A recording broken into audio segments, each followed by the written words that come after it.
All right, Vets crew. What did everyone think? Drop it in the comments. What did everyone think of the Ben GT layout? It's a hell of a layout. You doing, Rav? All right, welcome to Oran Park. Been so long since any series has really been here. I know officials have come here a couple of times. This is a freaking racetrack. This is what it's about. Yeah, it's gonna be hard to pass and things like that. Absolutely get that. But it's gonna be door-to-door racing. And can I just say something? Door-to-door racing is freaking brilliant, right? But let's not get our knickers in a knot when there's a little bit of a door-to-door contact in this type of racetrack. You know, calling shit in the race control all the time over genuine hard, good racing. I'm not talking about bump and runs and shit like that. I'm talking about a good pass up the inside, bit of contact. People jump on the radio and get into race control and da da da da. But then it this is the type of track where you need to get aggressive. You need to race hard, and if you can't do that, then let's just line up behind a safety car and do as many laps as we have to do behind safety car. Um, so really think about it. And don't get me wrong, there's genuine bombs and genuine lock brakes and all sorts of stuff, but just consider it before you go calling something in, especially this week. Is it just a good hard racing that the guy beside you is happy if you give it back to him, and let's have some fun with it. But it is going to be a tough one, absolutely. But it is a great racetrack. I love Oran Park. Fun fact: I actually have the world record in the Gen 2 car at Oran Park. I managed to jag that in officials. But yeah, look, good fun track. I did about 10 laps in a private server before the server went up. I've done one lap in here, and it's a pretty bloody good one. Pretty happy with it. So anyway, let's go on board, do what we do. It's a shorter lap, but a couple of people have been sending me messages about some different things they want to understand. So we will do that this week as well.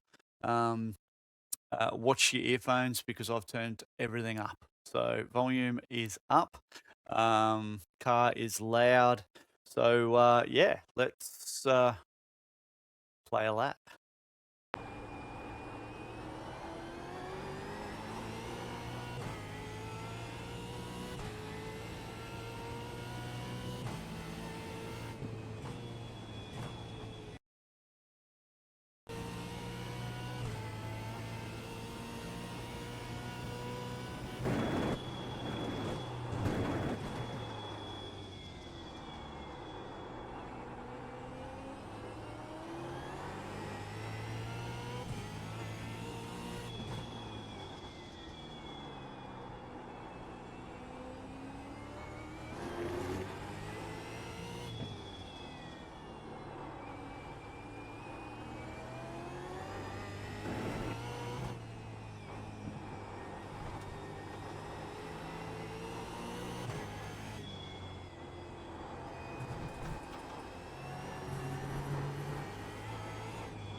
And it's over like that.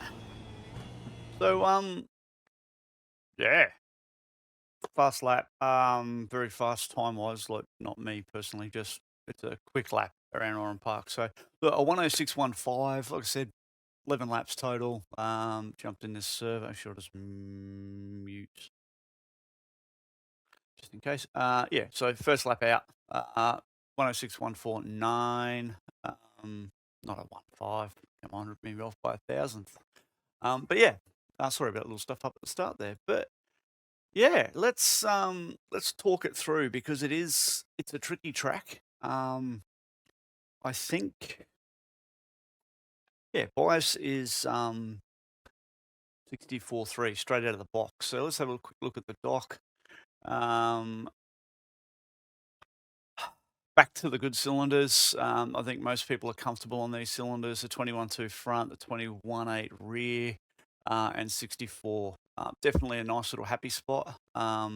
slightly bigger cylinders at a track like this, beneficial. You can use a bit more pedal pressure. Um, and obviously brake bias comes into it, which I'll talk a little bit more throughout the lap, to be honest with you, because look, brake bias is pretty straightforward. More front bias puts more load on the front of the car under braking. Yeah, so it's more stable in a straight line braking, not driving a straight line.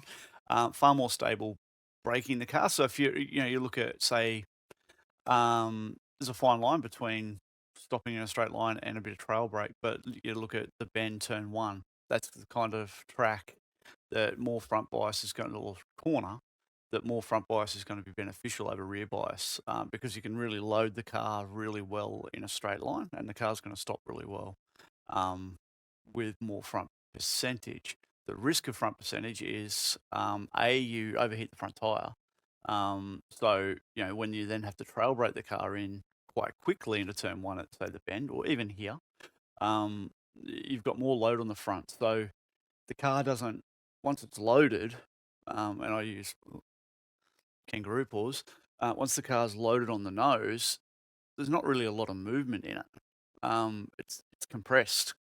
So when you go into a corner like turn one here, and you've got the front, it's a little bit different here, but I'll go back to Adelaide because that is a better example.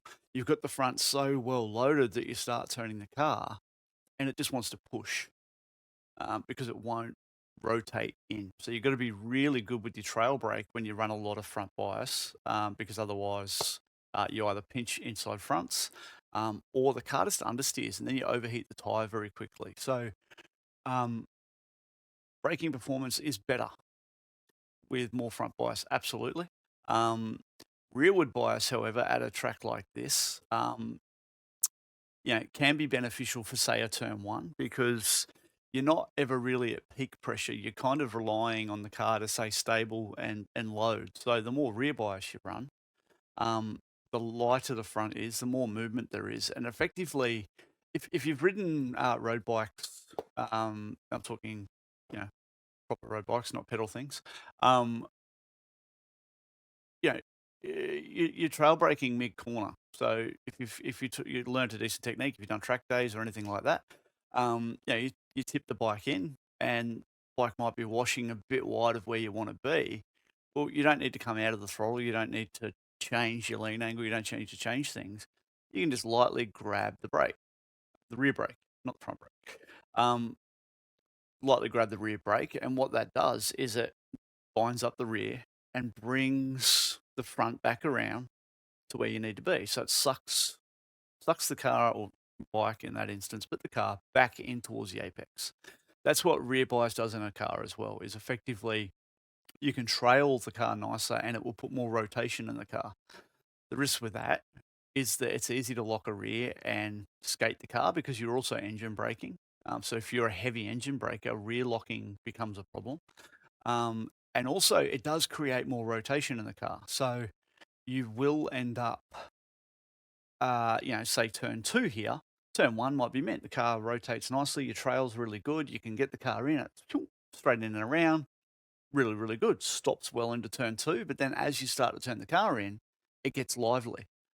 So there's a fine balance. Definitely play around with it. And then, how much fuel have we got in the thing here? 50 litres. So it's really not relevant in a 50-litre car as much, because where you start is really going to be where you finish. You shouldn't have to change it too much.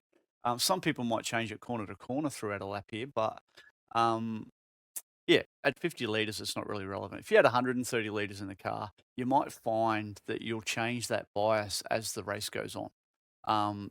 More rearward bias with a full tank, the car's not going to pitch as much, not going to rotate as much, and not going to be as, put a pendulum swing into it, so to speak. So you would probably, a little bit of rear bias is okay. As the fuel would come off, you creep it forward a little bit because the weight's starting to go onto the nose and off the rear. And then you're getting lighter in the rear. So I'll explain that on the way through. I know we've just spent 5 minutes talking about that, but I hope that makes a little bit of sense. It also comes down to your pedal pressure and your pedal setup, okay? Because more front bias requires less pedal pressure because there's more braking performance. So, if you run, a 65 kilo load cell, or you've got your pedals set to a certain thing, depending on the master cylinders, like there's so many factors that come into it as to where that bias should be. But effectively, look, rearward bias is going to look after the front tire. Frontward bias is going to look after the rear tire a little bit more. It just depends where you're at. If you're just getting a fair bit of understeer mid-corner or feel like the car's pushing wide all the time when you're trail braking in, then consider bringing your bias forward. If the car's snapping on entry under brakes, start moving it forward. So that's just my 2 cents. Setup-wise, pretty stiff in the front, like from a dampener point of view, but obviously on a soft spring. So, stiffer dampeners with a soft spring makes a bit of sense. Sort of mid in the rear with a soft in the rear as well. So, right high, very high in the front. Kind of explains a couple little characteristics with the car, but with the soft spring, it's really loading the front quite nicely. So setup's pretty nice. It's just laps to get used to it. Probably me personally, it's not an issue with the setup. Probably I'd be on slightly different gear ratio just to carry RPM in a couple of little spots. But yeah, setup's nice. So anyway, let's bowl on down to turn 1. So all right, so you're pitching in pretty aggressively into turn 1 with a decent amount of brake on it as well. So as you are rolling on in, you sort of start pitching the car about halfway down the green wall, three quarters are down the green wall. So you can see I've got the car turning a bit before I get on the brake. It's very minimal, but it's just to get the car rotating a little bit, loaded up on the front right. Before I get on the brake and level it out, and you'll see the car itself, bang, as soon as you get on the brake, boom, the front just level. So you want to get a little bit of rotation in the car first. You don't want to overdrive it into here and brake straight and try and rotate. Just get a smidge of rotation in. I go down to 5th gear pretty quickly. Reason I say that is you're sort of just getting up towards the limiter. So it's just about on limiter. Well, it is on limiter. You literally are just buzzing the tower as you pitch the car in. Down to 5th pretty quick. You want to get a fair bit of engine braking done here. Obviously, this is just one big radius. There's a bit of straightness towards the end of the braking zone, but you don't want to be applying significant pedal pressure in here. You just want to be nice and consistent with the brake. You see it's roughly 50 odd percent. And yeah, get the car rotated in quite nicely. Down to 4th again, so I'm really relying on the engine brake. So you can see then I clear the brake quite a fair bit. Use a fair bit of this curb. It does help. You don't want to be out here because it's just going to get more difficult as you get further into the corner. So you really want to try and get the car in nice and narrow early because then you can dictate where the car floats to, as opposed to if you're a little bit wide here, the car will dictate where it wants to go, and that is likely into the dirt, into the wall, over by the So Natural Soy Paramount sign, Narellan Town Centre. So you don't want to be out there. Yeah, definitely want to get the car in nice and early. So down to 4th, you can see this is a little bit of settle time. Sorry, I'm jumping back and forth here. So there's a little bit of settle time. So 4th there. And let's let the car roll a bit, settle, and then 3rd. All right, so don't rush that 3rd shift. And you can see now I'm kind of content. Yes, the car's just constantly on a bit of slip angle. It's in a nice, happy place. And, I could have used a smidge more, but there's obviously a bit of risk there. Now, if you feel like you're coming in a bit hot, grab 2nd gear. I have mucked around already with 2nd and 3rd here. 2nd's quite good. Definitely quite good, but I feel like it will use the rear tire up a little bit. So definitely consider, that is it, 3rd gear in my opinion, but you've got to think about slowing the car up enough to be able to rotate the car neatly here. So for me, 3rd gear at the moment, okay, nice amount of trail all the way in. You do carry the trail all the way. Now you think this braking zone, this started a long way back. So you can see the importance of just consistent brake. If you don't get this right, or you get too much pedal pressure, you're trying to stop the car too aggressively, it's just not going to work. So you definitely want to be nice and smooth. Now, I talked about there's a little bit of straightness. So once the car gets to here, you can kind of, you're comfortable. You can just squeeze a little bit more pedal pressure if you need it. I didn't need too much there. The car rotated and stopped quite nicely. Third gear, don't turn the car in too early. You're really dictating, you're dictated to by where you land and how your braking's going. So I'm a smidge wide of probably where you'd want to be, but it's not too bad. It's a long radius corner. And then the squarer you can get the car on exit, obviously the sooner you can get back in the throttle, and you can get in the throttle hard. Now at third gear, you can get in the throttle harder earlier. Second gear, it's kind of relative in a way that you might not be at full throttle, the RPM's up, so that driver's there. But really easy to light the rear tire up here. So for me, it's third gear. And then we shoot on down to here. So braking from an onboard point of view, I'm braking basically around the when the wiper gets to the old fence. That's pretty much my braking zone area. This is definitely, I can't remember what I think I used third gear here as well. You could brake deeper here, I think, and use second gear. You just run the risk of hurting the rear tire a bit, I think. Obviously, the third to second shift, you'd need to do it pretty aggressively, so there'd be a lot of engine RPM on board. And the reason I say aggressively, that if you're going to brake deeper, you need more engine braking. So, really interesting, by the way, if you want to understand a little bit. No, yeah, I think it translates to this.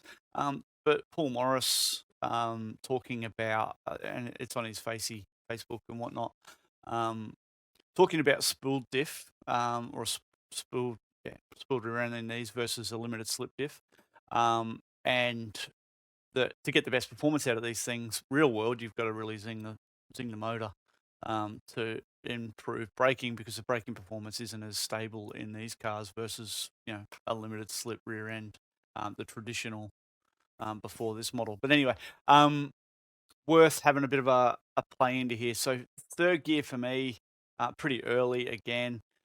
Good amount of pedal pressure, and then just sort of bleeding off. Don't turn in too early here. You want to try and avoid.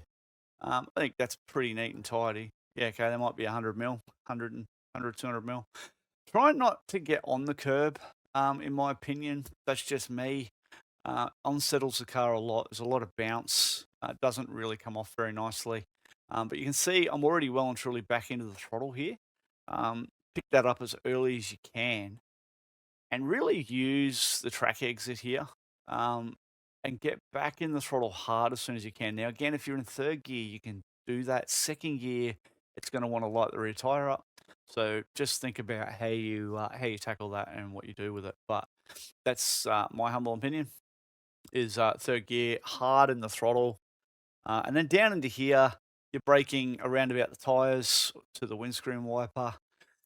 You can tackle this a few different ways. I kind of like braking a little bit earlier, turning the car in reasonably normal, but carrying quite a fair bit of trail and running the car quite narrow,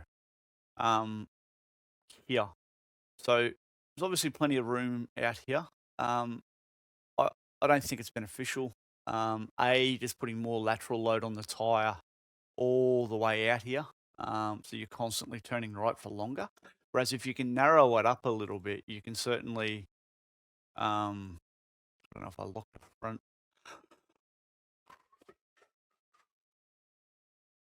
No, I didn't. There you go. Yeah, you can pick up the throttle nice and early, get in nice and tight again, stay off the curb. And then you can sort of float the car mid-track, plenty of throttle on board in third gear. And then you kind of get the car squared back, and as soon as possible, get on the throttle hard up the hill. Again, if you're out here, you're kind of just, you're waiting a long time to get back to the throttle. So that's just my little humble opinion. Up here, it's quite fascinating how high the front of this car is. and the low, you know, it's at 167 in the rear, so it is bottoming out in the back of the car. So, you know, that's just something to consider in a couple of spots. But yeah, the front's not. It's coming from the rear. Just you can't hear it on board, but it is just dragging. But anyway, up over the hill. So third gear. I just want to check what I do here because I'm pretty sure. Yes, I didn't even register on the brake lights. So um, I'm a bit of a believer in not braking much here. I'm a bit more of a believer of roll out of the throttle, let the car do its job, and look after the tire a bit. I kind of feel like, especially in this thing, if you carry too much throttle up over this crest, it really gets the rear unsettled. So I roll out of it very early. So, you know, where are we when I roll out? It's basically as the car starts to crest, and straight away, and when I say crest, there's like a little divot in the road before the bridge. And you can see straight away I'm trying to rotate the car in. So bang, there's that little divot, and then there's another one there. So I sort of roll the car in. There's a little bit of a brake tap there. It doesn't even register on the brake lights. So really, that's just been a sook. So it's no brakes. Nice and consistent on the throttle.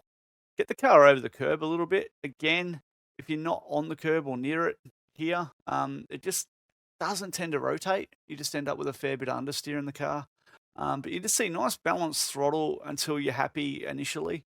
And then start picking it up pretty hard in third gear and really drive the car. This is an important part of this lap. So there is, let me just,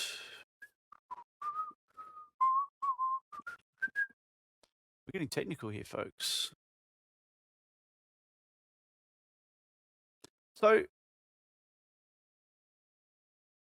boom, you can see the elevation change. So as we're sort of just move along a little bit and it drops down there, right?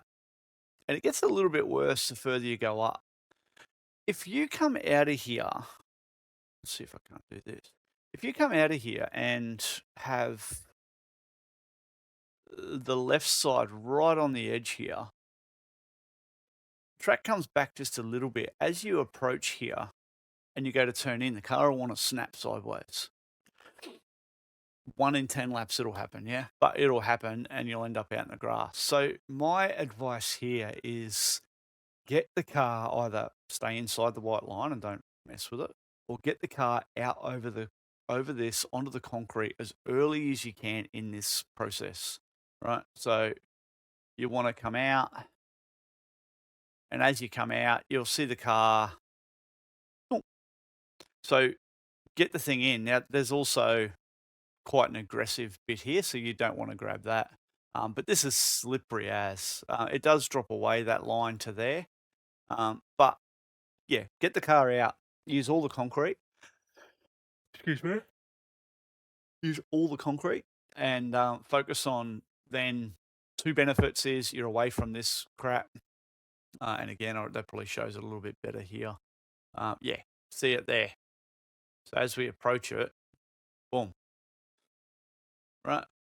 That there will spit the thing sideways really aggressively, and it's right at turn-in point. So you're either up on the racing surface proper, or or you're over yonder. Now, on the brakes there, yeah, but yeah, so big drop off. So think about that. If you wonder why it's happening, that's why it's happening. Very important to understand. So through here, like I said, Rocky, get out early, hard on the throttle. As soon as you're near that, bang, full throttle. And again, out of the throttle, decent amount of brake just initially, but you want to turn the car in. It's kind of a not too early, not too late. It's just the right thing. But you want to get the car in so that you can see just trail brake as the car comes down the hill, because it does get light in the front, and definitely pitch the car in pretty aggressively and get it up on the curb early. Now I'm maintaining fourth here. Third gear is pretty hard on the limiter in. Um, but try it. If you're struggling to get it right and you feel like you're just getting understeer all the time, third gear might be the answer. It's just then a payoff whether or not you go third to fourth and then back to third, which isn't ideal. Or you just carry third on the limiter all the way into this section. And then you're going to, it just makes the shit, and it's what I talk about, the gear ratio is just not quite right for me. But it just makes the current ratio, it just makes this next section a bit awkward because you're kind of third gear trying to balance the car, fourth gear, it's just a bit awkward. Anyway, nice consistent on the throttle. So you don't want to pick up the throttle too aggressively too early here. Okay, you can just see I'm just waiting. The car just pushes a little bit in the middle, and that's that fourth gear. So you can see I can't get back to full throttle. I'm happy with the rotation. I'm driving on the throttle as well, so I need to get the car to turn back to the left. So just come out of the throttle percentage a little bit and then back into the throttle pretty hard in this little transition. But again, it's a bit like turn one. You're just balancing the car, you're balancing the throttle to get it to this next point, which is important. So on the brake, using the curb, all right, and you kind of you need you don't need as much brake as well, sorry.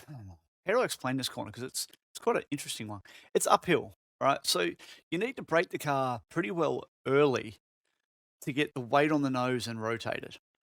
And you need to rotate the car really aggressively here. You can't sort of just piss fart around and drive the car in normally. You need to really load the front of the car.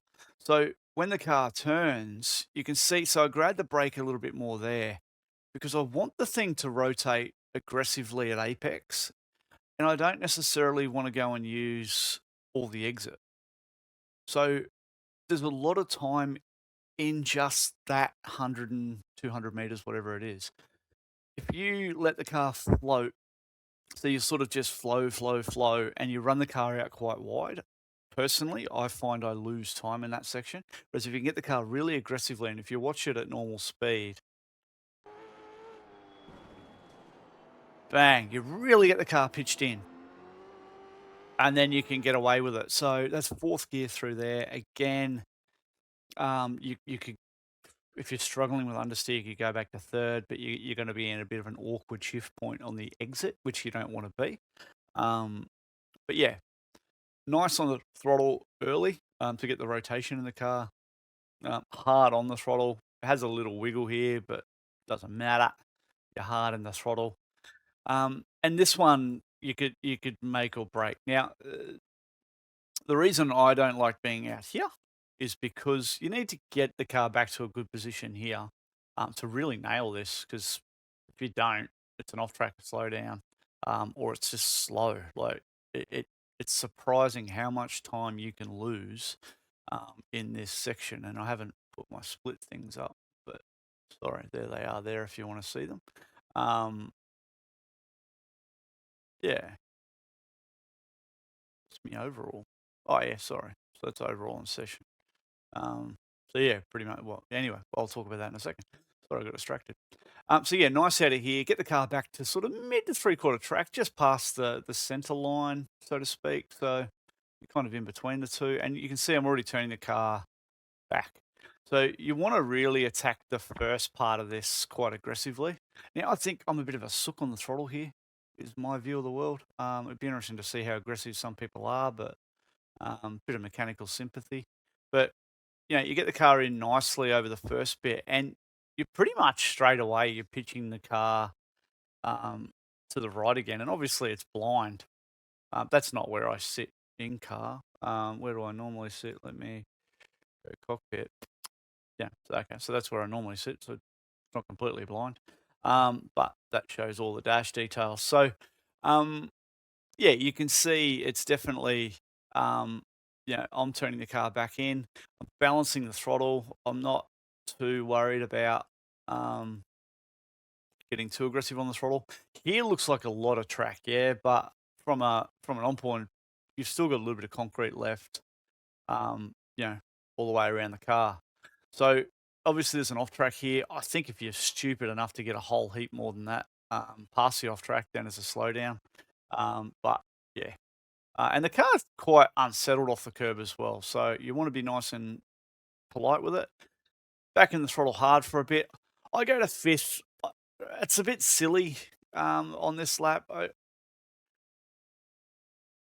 Yeah, I wouldn't go to fifth. It's an extra down change. I think the reason I'm going to fifth is because it's fourth gear through the back end of that flip flop. It's quite high in the rev range. So I actually short shifted to fifth. It's quite high in the rev range. And if the car's a bit unsettled and you want to get back to full throttle, I just feel like it just wants to snap a little bit. So yeah, I actually, from an onboard point of view, um, so yeah, it's right up in that rev limiter range, high RPM. So I just go to fifth. I don't know. I haven't tested it back to back to see if you're carrying an extra 5 k's an hour or if it's exactly the same. So fourth might still be the answer there. But yeah, that's just what I did on this lap. It's probably not Bible. So it does mean you need an extra downshift. So down to third gear, and again, it's pretty aggressive here. And you want to get the car in early. A lot of people sit high for too long. This is like a freaking already 30 minutes we're at. And this is the shortest lap we're going to do for the entire thing. But it goes to show how technical this track is. But yeah, really hard on the brake, uphill brake. But yeah, a lot of people tend to turn in a little bit later here. Look, from a racing point of view, that might not be a bad thing. But if you're chasing a quick lap time, get the car in early. It'll be worth 2/10 versus the mid-track approach. You might lose a little bit on exit, but you're not going to lose 2/10 on exit. So it is quicker, in my opinion, to get the car rotated in nice and early. And again, you want to talk about front bias, rear bias. This is another spot where rear bias is beneficial, but it's at 64.3. I honestly think, by the way, 64.3 is bang on for this track. I don't think there's too much requirement to move. In my 10 laps I did in the previous server, before 9 o'clock ticked over, I ran 66.3, which is maxed out front. The car felt quite nice, to be honest with you, but it did induce a bit of understeer. I then tried 63.3, and it was just a bit unstable in the rear. So I actually feel like 64.3 is good. If you're talking about front and rear bias, this is a corner where rear bias will come into its own because the front's going to load. The rear bias means there's less pressure on the front, so it lets it do its job, and you can really suck the car into the corner with the rear brake. But that's just my 2 cents. But again, 64.3 standard. So a lot of trail there and then clear, and you're picking up that throttle quite early. Now you want to get the car rotated so you can see steering wheel straight and we're getting back towards full throttle. It's the same thing I always say, the straighter the steering wheel, the earlier you can get on the throttle. And you can see there's a little bit of rotation in it, but predominantly I'm steering the car on the rear and you're back to full throttle out towards the wall. Pit entry, I think it's heat racing for this round. So I assume, I don't know. I shouldn't say that. Actually, I don't even know if the sub regs are out. Should we review the sub regs whilst we're talking? Have we got sub regs? No, we don't yet. I don't know the format. But obviously, if we need to pit, it is a tricky pit lane. So, and unfortunately, out here there's a yellow flag here constantly. Yeah. So if someone's jammed in pit lane, you're not going to know until you get there. So yeah, definitely you got to brake pretty early. 170 at this point, you ain't stopping it to whatever the limit is. I think it's 50. You're not stopping it real quick. So really practice your pit entries because you've also got that change of direction late there as well. So it's easier to lock a front tire and put it into the yellow. But anyway, we tick along and that's the lap. So a 106.149. I'm not going to let it steal the thousandth of a second. But yeah, so that is a lap of the magnificent, shitbag it all you will, people. But this is a racetrack. Not these freaking like the bend. It's just this big open flowing thing that you can't pass on. This is a track where people make mistakes. It forces you to drive the car well, and if you make a mistake, you're going to lose positions. That's your problem.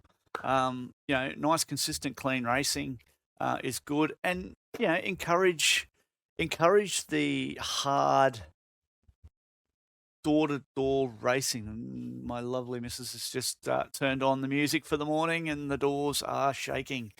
Yeah, so it's absolutely mega track. It's good fun. It rewards accuracy. It rewards really good braking. Okay, that I cannot stress that enough. Does that mean you go and change your brake setup and change this and change that? No. Yeah, muscle memory is everything. I run the same brake setup at every single track, same master cylinder, same load cell settings, same end game, same everything. Nothing freaking changes.